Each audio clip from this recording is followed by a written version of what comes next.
Bismillahirrahmanirrahim. Assalamualaikum warahmatullahi wabarakatuh. Siswa-siswi yang saya cintai dan saya banggakan, semoga dalam keadaan sehat walafiat. Dalam video pembelajaran kali ini saya akan membahas arus bolak-balik bagian yang kedua dengan pokok bahasan yang pertama resistor pada rangkaian arus bolak-balik, yang kedua induktor pada rangkaian arus bolak-balik, kemudian yang ketiga kapasitor pada rangkaian arus bolak-balik. Jangan lupa like dan tuliskan komentar jika ada materi-materi yang belum dipahami. Jangan lupa juga berlangganan channel Asep Hidayat secara gratis dengan cara klik subscribe.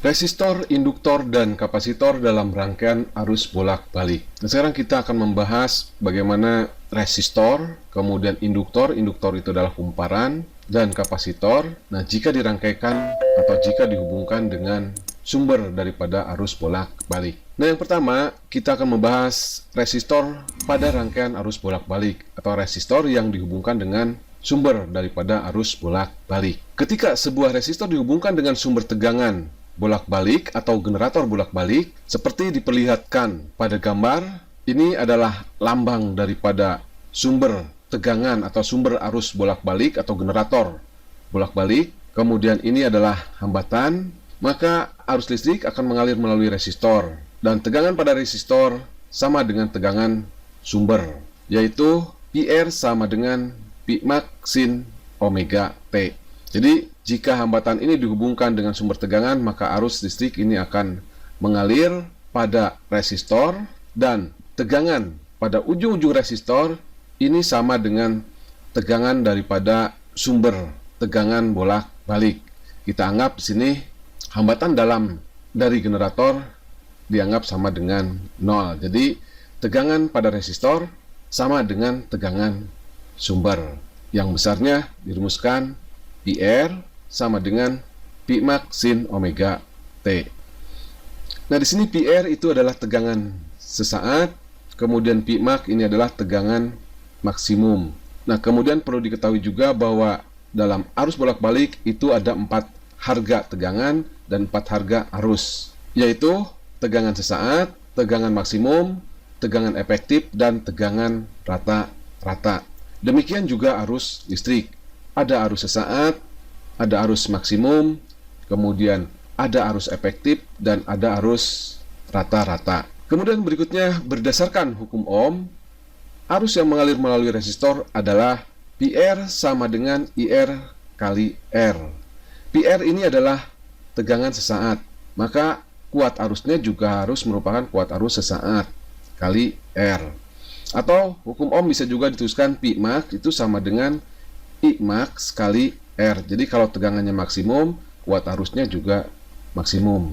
Kemudian jika rumus tegangan sesaat ini PR-nya kita ganti dengan I kali R dan Pi max-nya kita ganti dengan I max kali R, maka kuat arus sesaatnya itu dirumuskan IR sama dengan I max sin omega T. Jadi R-nya di sini tinggal dicoret. Nah, dari persamaan itu menunjukkan bahwa tegangan dan arus listrik pada resistor memiliki sudut fase yang sama, yaitu omega T. Nah, ini sudut fase untuk tegangan sesaat, yaitu omega T. Kemudian ini adalah sudut fase untuk kuat arus sesaat. Jadi besarnya sama, yaitu omega T. Maka dikatakan di sini memiliki sudut fase yang sama. Kemudian, fasor dan grafik tegangan dan arus terhadap waktu adalah sebagai berikut. Ini adalah diagram fasor untuk resistor yang dirangkaikan dengan arus bolak-balik. Diagram fasor ini menggambarkan bahwa fasor tegangan dan arus pada resistor itu berlimpit. Ini berlimpit karena arus dan tegangan itu sepase atau memiliki sudut fase yang sama. Jadi kalau tegangan dan kuat arus itu fasenya sama, maka fasornya itu berlimpit. Kemudian ini adalah grafik tegangan kuat arus terhadap waktu. Jadi kalau misalkan pasornya bergerak menempuh sudut 90 derajat, maka grafiknya itu akan naik. Baik itu grafik tegangan sesaat yang ini maupun kuat arus sesaat. Kemudian pasornya ini berputar lagi menjadi 180 derajat, maka tegangannya juga ini akan turun. Kuat arusnya juga demikian akan turun. Dan pada posisi di sini besarnya itu baik tegangan maupun kuat arus itu sama dengan 0, atau pasor telah berputar sebesar 180 derajat. Nah, kalau pasor sudah berputar 180 derajat, itu berarti kumparan pada generator juga telah berputar 180 derajat. Kemudian di sini arusnya berbalik, karena ini merupakan generator arus bolak-balik. Kemudian di sini tegangannya itu naik dalam arah yang berlawanan, demikian juga kuat arusnya itu naik.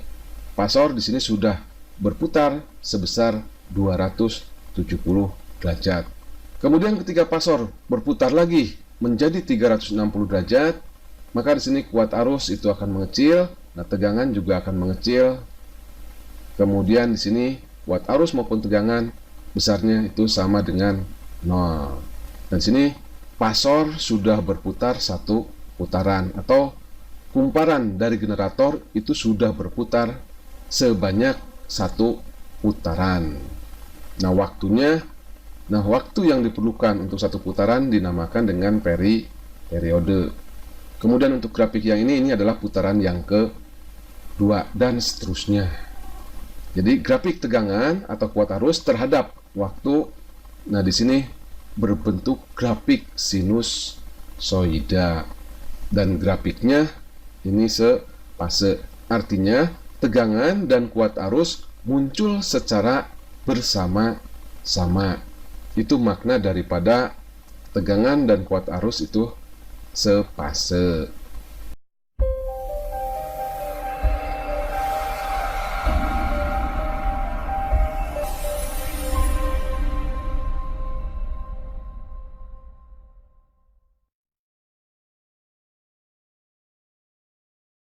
Kemudian yang kedua, induktor murni atau kumparan pada rangkaian arus bolak-balik. Jadi yang kedua ini adalah kumparan atau induktor murni yang dirangkaikan dengan sumber daripada arus bolak-balik. Sebuah induktor murni memiliki induktansi diri L. Pada saat arus listrik mengalir dalam rangkaian, akan timbul gaya gerak listrik induksi atau GGL induksi di antara ujung-ujung induktor yang besarnya adalah epsilon atau GGL sama dengan min L dI per dt.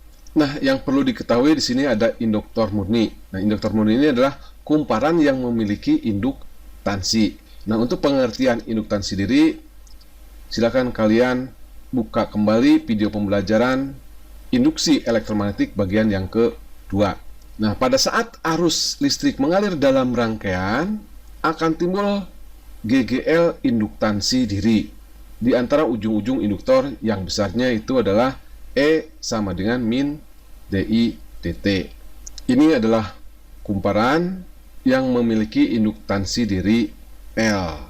Pada saat kumparan ini dihubungkan dengan sumber tegangan atau GGL atau sumber GGL, maka pada ujung-ujung kumparan ini juga akan timbul GGL induktansi diri yang besarnya itu dirumuskan min L dI per dt.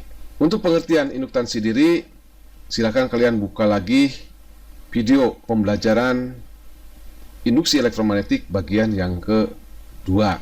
Adapun beda potensial atau beda tegangan antara ujung-ujung kumparan sebagai fungsi waktu adalah Pi sama dengan Pi max kali sin omega T. Jadi sebenarnya pada ujung-ujung kumparan ini ada dua sumber tegangan, yaitu yang pertama sumber tegangan arus bolak-balik ini, Kemudian yang kedua, ingat kalau kumparan diberi tegangan, maka akan timbul juga GGL induksi yang arahnya itu melawan sumber tegangan ini. Ingat mengenai hukum Lenz.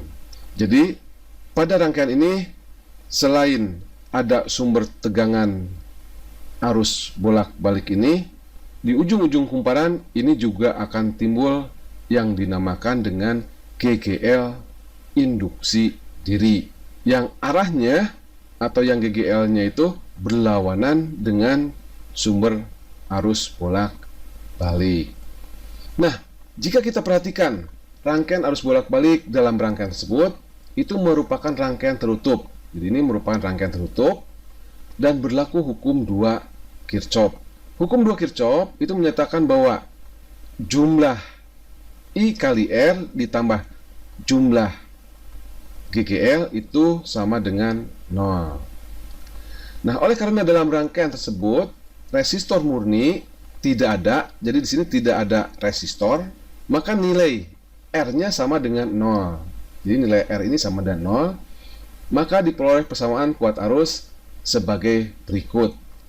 Ini adalah hukum 2 Kirchhoff-nya, jumlah I kali R ditambah jumlah GGL itu sama dengan 0.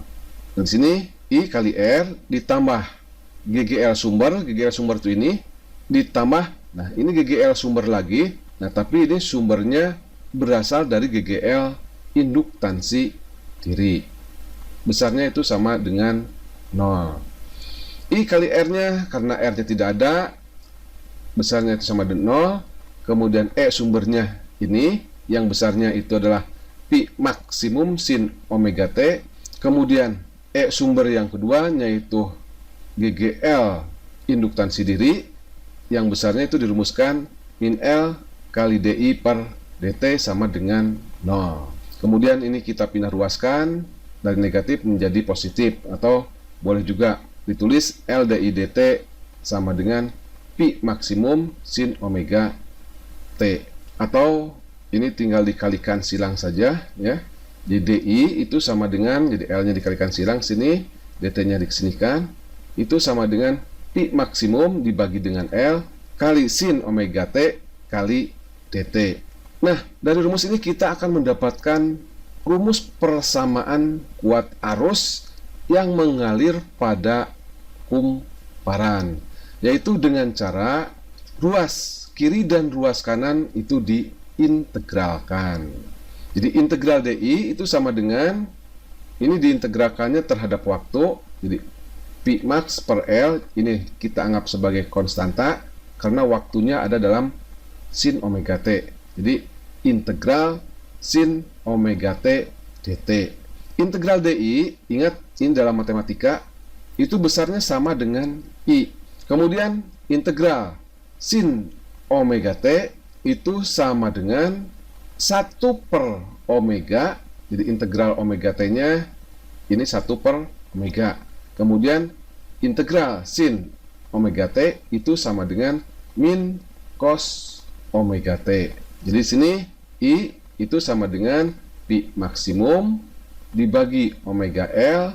Nah, di sini besarnya min cos omega T itu sama dengan sin omega T min pi per 2. Persamaan ini ada dalam matematika ya, bahwa min cos omega T itu besarnya sama dengan sin omega T min pi per 2. Kemudian pi maksimum per omega L ini besarnya sama dengan I maksimum. Jadi persamaan kuat arus listrik, arus bolak-balik yang dihubungkan pada kumparan itu dirumuskan I sama dengan I max sin omega T min pi per 2, di mana I max itu sama dengan pi max per omega L. Nah, berdasarkan hukum Ohm, nah omega L ini adalah merupakan hambatan induktor yang disebut juga dengan reaktansi induktif yang dilambangkan dengan XL. Jadi rumus hukum Ohm-nya I max itu sama dengan Pi max dibagi dengan XL, di mana XL-nya itu sama dengan omega kali L. Nah, omega ini merupakan kecepatan sudut ya, atau frekuensi sudut, besarnya itu sama dengan 2πf.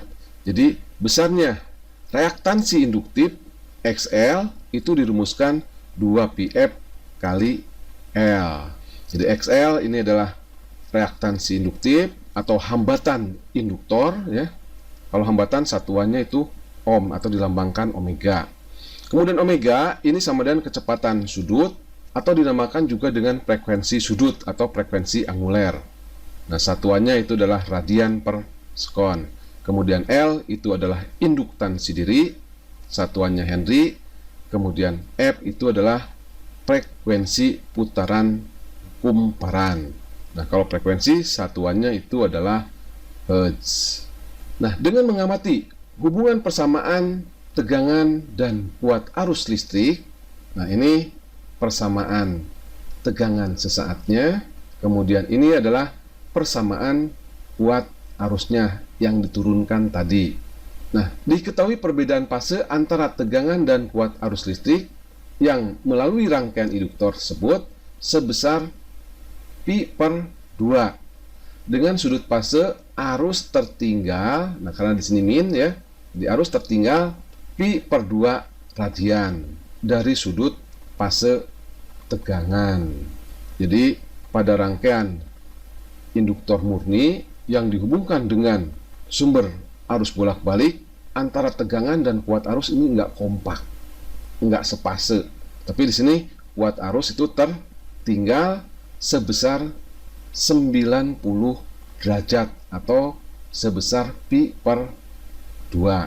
Nah, jika digambarkan dalam bentuk diagram Pasor dan grafik Pi, I terhadap waktu adalah sebagai berikut. Nah, ini adalah diagram Pasornya, di mana kuat arus listrik ini tertinggal 90 derajat oleh tegangan. Ini artinya tegangannya sudah maksimum, kuat arusnya itu masih 0. Itu makna bahwa kuat arus itu tertinggal oleh tegangan. Jadi tegangan ujung-ujung dari induktor tersebut itu sudah ada. Nah, kuat arus yang mengalir pada kumparan itu belum ada. Nah, hal ini disebabkan karena arus tersebut itu dilawan oleh GGL induktansi diri. Itu yang menyebabkan arus listrik ini tertinggal oleh tegangan. Jadi pada induktor murni yang dirangkaikan dengan arus bolak-balik, nah jika tegangan maksimum, kuat arusnya 0. Kemudian jika tegangannya 0, kuat arusnya itu maksimum. Begitu seterusnya.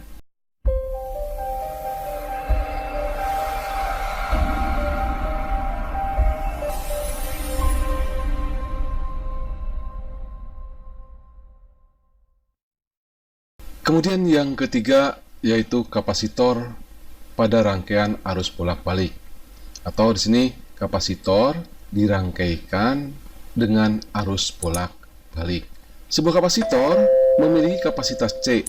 Pada saat arus listrik mengalir dalam rangkaian, akan timbul tegangan pada ujung-ujung kapasitor ini, titik A dan titik B, ya, yang besarnya sama dengan ujung-ujung sumber arus bolak-balik.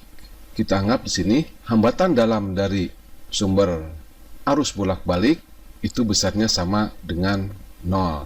Sehingga tegangan ujung-ujung kapasitor ini besarnya sama dengan tegangan ujung-ujung sumber arus bolak-balik. Yang besar tegangannya ini sama dengan Pi sama dengan Pm sin omega T. Untuk memperoleh persamaan kuat arus listriknya, perhatikan uraian berikut ini. Arus listrik yang melalui kapasitor yang kapasitasnya besarnya itu sama dengan C selama delta T ini akan menyebabkan kapasitor berisi muatan delta Q sama dengan I kali delta T. Ingat ini rumus kuat arus. yang besarnya itu dirumuskan I sama dengan delta Q per delta T, atau delta Q itu sama dengan I kali delta T. Nah, perlu diingat juga bahwa kapasitor itu fungsinya itu adalah untuk menyimpan muatan listrik. Kemudian, muatan yang tersimpan dalam kapasitor ini dapat juga dirumuskan delta Q itu sama dengan C kali delta P. Ingat, ini rumus besarnya muatan listrik yang tersimpan dalam kapasitor. Maka kapasitor itu memiliki tegangan yang besarnya itu adalah delta P. Nah, dari kedua persamaan di atas itu dapat dituliskan. Nah, karena di sini sama-sama dengan delta Q, yang besarnya C kali delta P, ini juga delta Q itu sama dengan I kali delta T, maka C kali delta P besarnya sama juga dengan I kali delta T.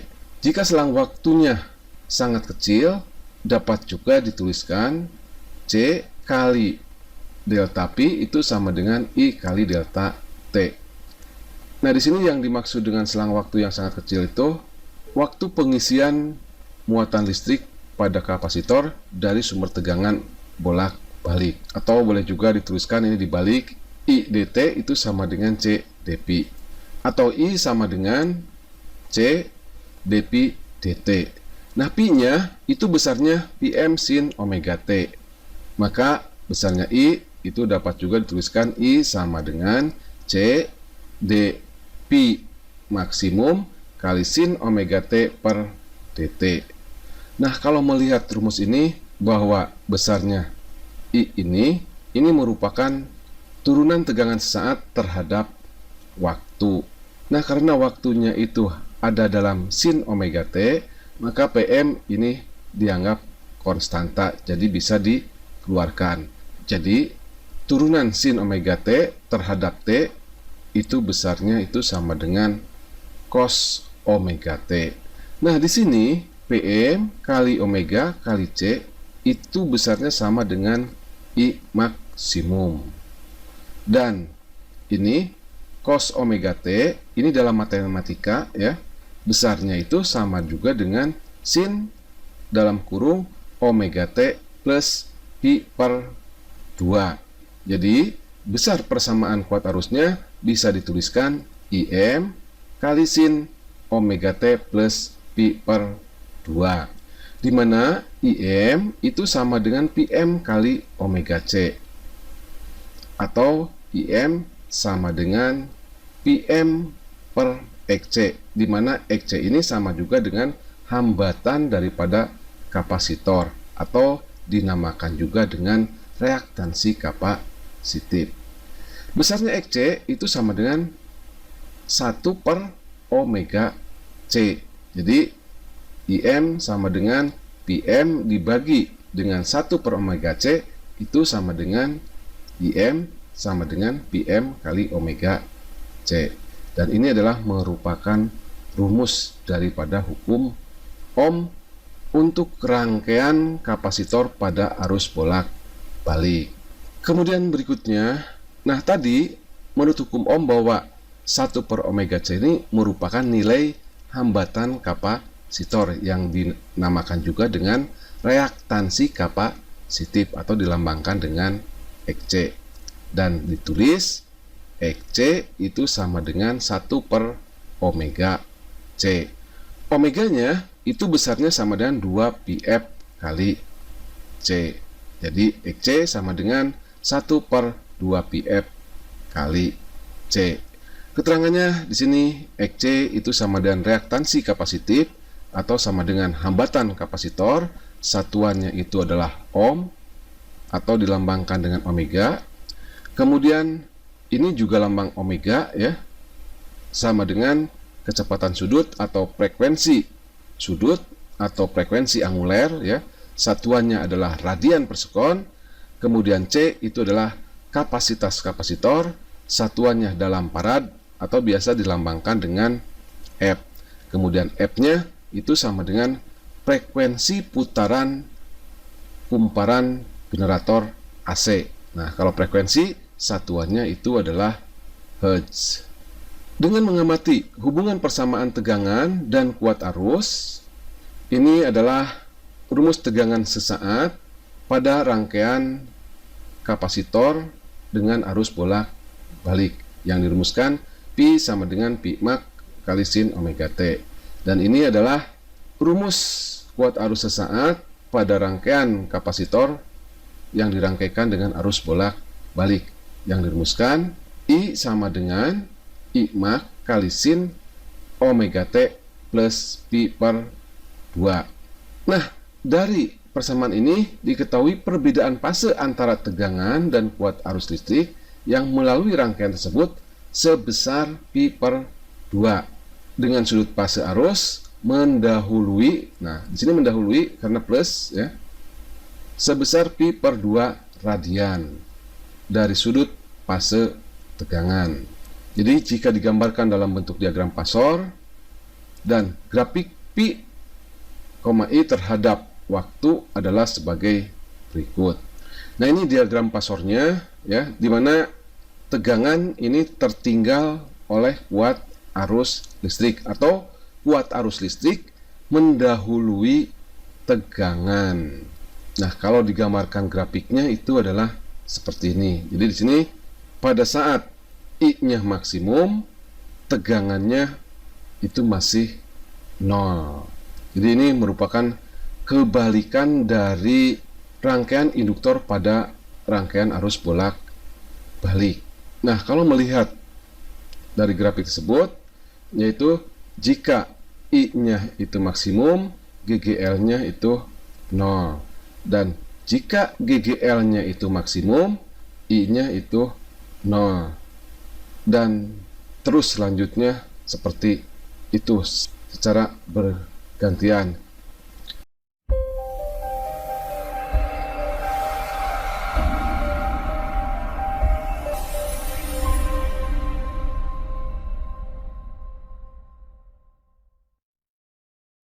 Kemudian berikutnya perhatikanlah rangkuman dari rangkaian RLC pada rangkaian arus bolak-balik. Nah, tadi ada 3 rangkaian, yaitu rangkaian resistor, induktor, dan kapasitor. Nah, yang pertama, rangkaian resistor.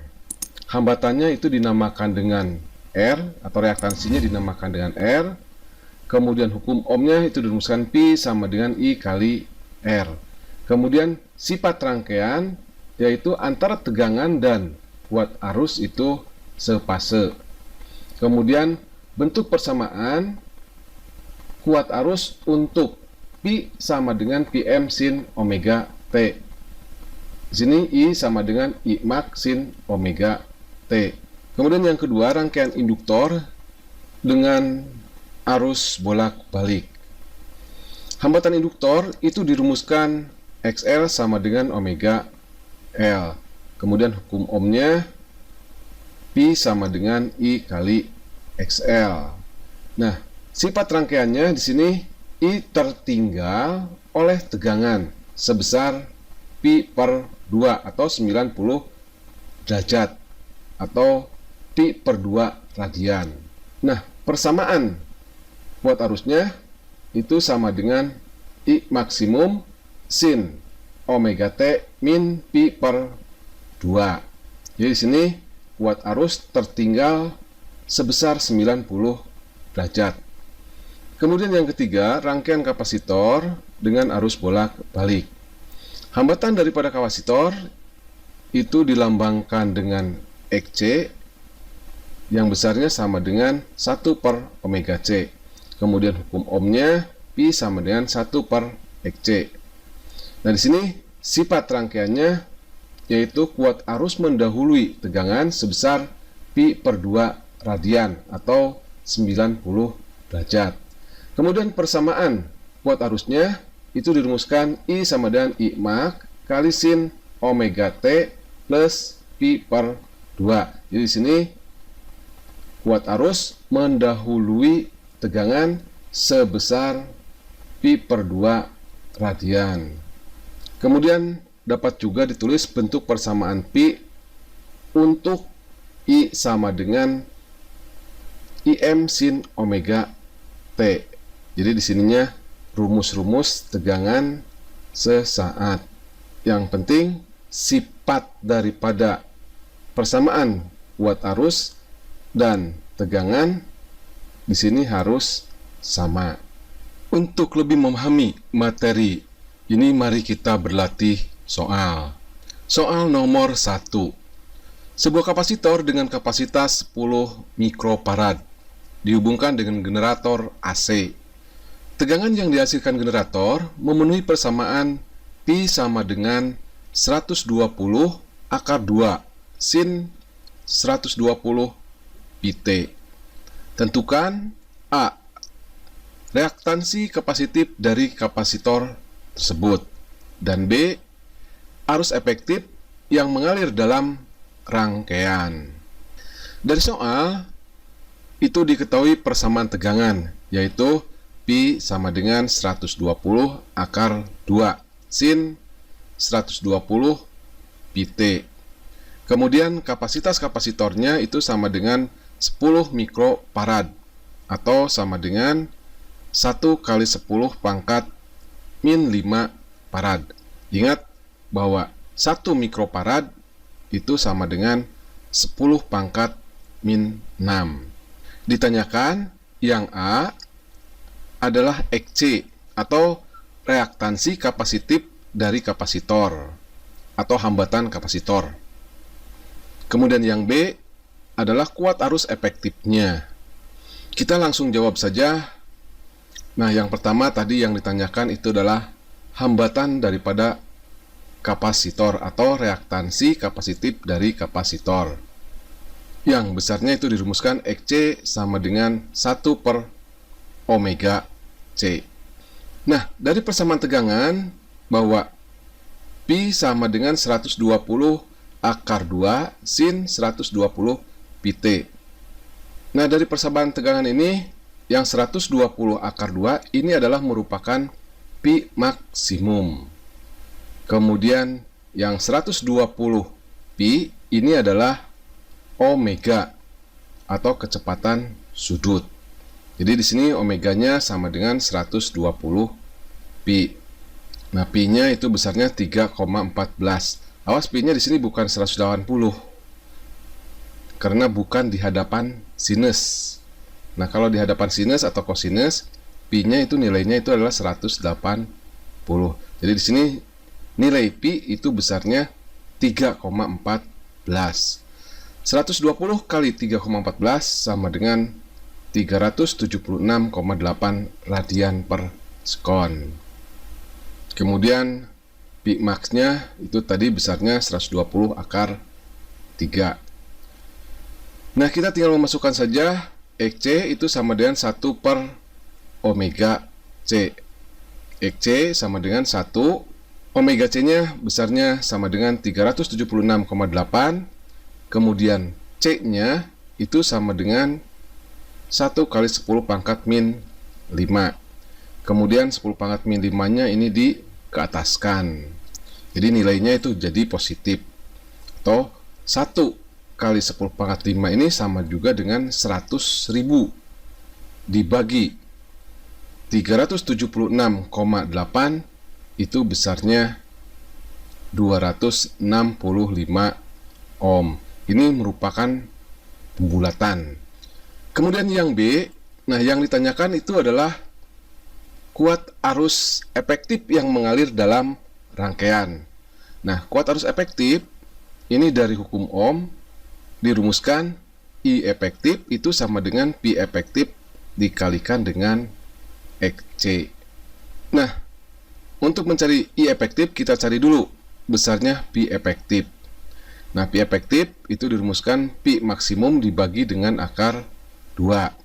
Nah, Pi maksimumnya itu besarnya 120 akar 2 dibagi dengan akar 2. Ini tinggal dicoret-coret saja nih. Jadi besarnya Pi efektifnya itu sama dengan 120 volt. I efektif besarnya itu sama dengan Pi efektif dibagi dengan XC. XC itu adalah hambatan kapasitor atau reaktansi kapasitif. 120 dibagi dengan 265. Ingat tadi XC-nya didapat dari yang A. besarnya itu sama dengan 0,45 ampere. Nah, itu untuk soal nomor 1. Kemudian berikutnya soal nomor 2. Arus listrik yang dikeluarkan sumber tegangan memenuhi persamaan I sama dengan 8 sin 100T dengan I dalam ampere dan T dalam skon. Ketika dihubungkan dengan sebuah induktor dengan induktansi diri 0,25 Henry, tentukan A. Reaktansi induktif dari induktor, B. Tegangan efektif pada induktor. Nah, dari soal diketahui persamaan kuat arus listrik ini sama dengan I sama dengan 8 sin 100T. Kemudian induktansi dirinya besarnya 0,5 Henry. Nah, yang ditanyakan itu adalah reaktansi induktif atau hambatan induktor. Kemudian yang B, nah yang ditanyakan itu adalah tegangan efektifnya. Ya, kita langsung jawab saja. Yang A itu yang ditanyakan reaktansi induktif dari induktor atau hambatan induktor. Yang besarnya itu dirumuskan XL itu sama dengan omega kali L. Nah, dari persamaan kuat arus listrik, yaitu I sama dengan 8 sin 100T. Nah, yang 8 ini adalah I maksimum. Dan yang 100 ini adalah omega. Jadi, omeganya sama dengan 100 radian per sekon. Maka besarnya reaktansi induktifnya dirumuskan XL itu sama dengan omega kali L. Omeganya 100, L-nya 0,25, maka besarnya XL 100 kali 0,25 sama dengan 25 ohm. Kemudian yang B-nya, nah yang ditanyakan itu adalah tegangan efektif pada induktor. Nah, tegangan efektif itu besarnya dirumuskan Pi max dibagi dengan akar 2. Nah, dari persamaan kuat arus, I sama dengan 8 sin 100T. Nah, besarnya I max-nya itu adalah 8 volt. Kita cari dulu sekarang Pi max-nya. Nah, Pi max itu sama dengan I max kali XL. XL-nya didapat dari yang A, jadi 8 kali 25 itu sama dengan 200 volt. Maka besarnya P efektif itu sama dengan Pi maksimum. Nah, Pi maksimumnya 200 dibagi dengan akar 2. Nah, kemudian disederhanakan dikalikan dengan akar 2 per akar 2. Akar 2 kali akar 2 itu sama dengan 2. 200 dibagi 2 itu sama dengan 100 kali akar 2. Jadi besarnya tegangan efektif pada rangkaian tersebut itu besarnya 100 akar 2 volt. Oke, video pembelajaran arus bolak-balik bagian yang kedua selesai. Jangan lupa like dan tuliskan pada kolom komentar jika ada materi-materi yang belum dipahami. Dan jangan lupa juga berlangganan secara gratis channel Asep Hidayat dengan cara klik subscribe. Saya tutup, billahi taufiq wal hidayah. Assalamualaikum warahmatullahi wabarakatuh.